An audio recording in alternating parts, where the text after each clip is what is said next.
Hello friends, नमस्कार, जय जगन्नाथ। आपण समस्त को एक न्यू ब्लॉग को आपण मानको स्वागत जनाऊँगी। आज आम ये शिखा कपड़ा पकेबार। आम सब प्रकार बड़ी पकेबार जाने, फुल बड़ी पकेबार, कखर बड़ी पकेबार, किंतु आज एक शिखा कपड़ा बड़ी किपरि पकेबार। तो मुझे आज आप शिखेबी कपड़ा बड़ी किपरि पका जाए। तो प्रथम कौन करेंगे ना, आप चाउल बतरेबे। आम ये 4 ग्लास चाउल बतरेलु। जो चाउल बतरा होता से चाउल को टमाटो आउ मर्च, ये आम टमाटर चाउलर कपड़ा बड़ी पकाचु। तो ये चाउल टमाटो और मर्च किसी नहीं कि आम कौन कर प्रथम ग्राइंडिंग कलु। एपरी ग्राइंडिंग कर सारापर आप पूरा बेटर टी बनईदेवे। पूरा बेटर बन कि आप छाड़देवे। ताहरे कौन है टिके बेकिंग सोडा मिसागला, बुझा पड़ी। तो बेटर जो होता है बेकिंग सोडा टिके मिसागला। बेकिंग सोडा मिसई सारापर आपण स्वाद अनुजाई कि आपको जी दरकार आप लुण मिसेबे, बुझा पड़ी। तो लुण मिसे देखिए कौन करेंगे, राशि राशि कम पकाचे ना टे टेस्ट आसवाई।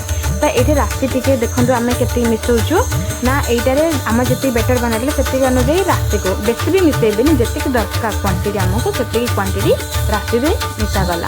मिसई दे गलापर कौन करेंगे ना, भलसे मिक्स करदे, घाटी देवे बेटर टी को।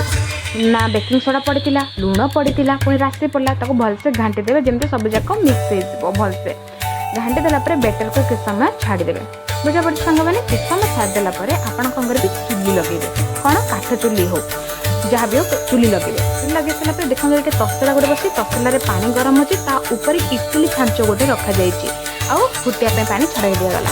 तापर देखो आम डबार किसी फाड़ नहीं जाइए, से फाड़े तेल गोलिक रखाई, से तेल जो गोलिक रखाई ताहिर बेटरटा को देखो कि पतला भाव में पका जाऊँगी।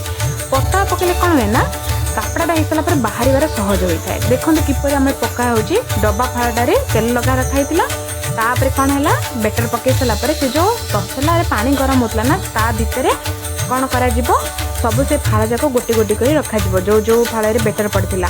तापर हो सारापर बाहरी सारापर देखो किपर सुंदर चाकू मध्यम हो कि काटी मध्यम जहाँ भी हो, साइड चारिपटे आप खोली खोली बाहर करदे। खोली खोली बाहर करदे देखो केते सुंदर भाव में गोल है कपड़ा बटे बाहर पड़ुची। तो बुझीपारे ना प्रोसेसटा क्यों भाव में रोचे ना, डब्बा फाड़े बेटर टी पकईदेला से डब्बा फाड़ जाक जो पानी फुटी थी से छांच उपर आप रखिदे घोड़ी 5 मिनट छाड़देवे। 5 मिनट पर से डब्बा फल जाक बाहर को काढ़ीदेवे। बाहर को काढ़ी सारापर चाकू मध्यम हो कि तार डांग कि काठी जहाँ भी हो आप जहाँ थी आप मध्यम साइड साइड खोली खोली बाहर करेंगे। तो सुंदर भाव में कपड़ा बड़े बाहर। तो प्रोसेस शिखिले कपड़ा बड़ी किपर हेबार। तो सांग मैंने वीडियो जब आपको भल लगी था लाइक शेयर एंड सब्सक्राइब करदेवे।